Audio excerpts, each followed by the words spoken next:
Welcome to Concrete Block, the podcast where we dive into the latest news and trends shaping our world. I'm your host, Walter. Today, we're coming to you with a special report from Japan, where the recent election has sent shockwaves through the markets. Prime Minister Sanae Takaichi's landslide victory has many investors and analysts talking, and we're here to break it down for you.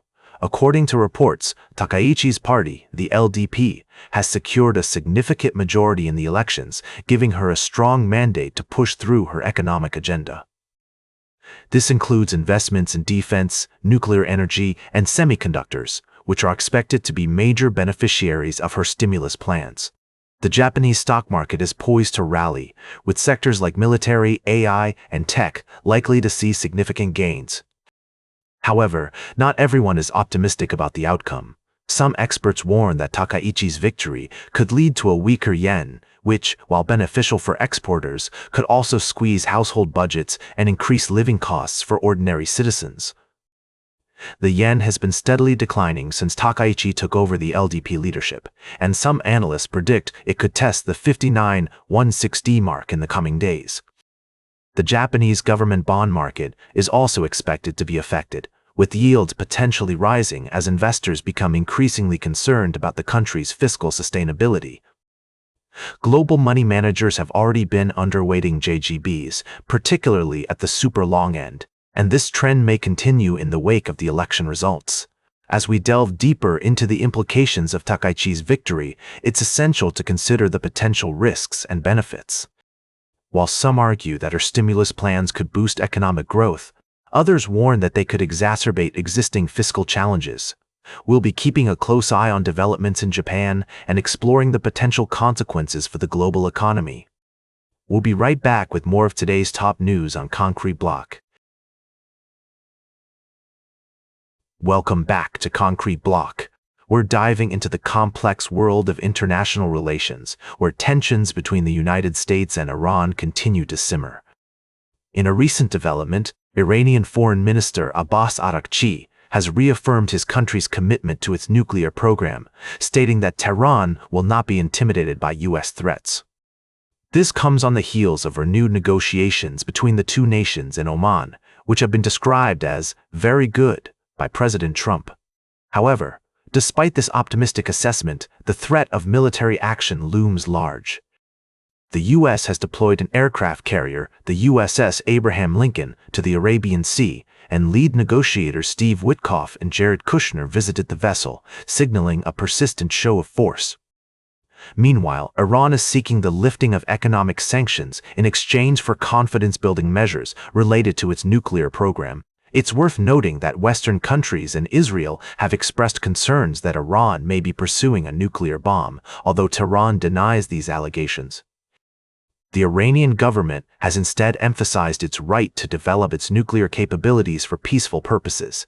As the negotiations continue, it remains to be seen whether the two sides can find common ground and ease tensions in the region.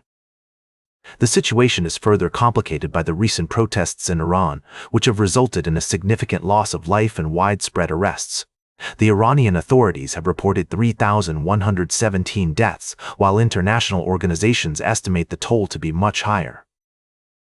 The U.S. has imposed new sanctions on Iranian shipping entities and vessels, aiming to curb the country's oil exports.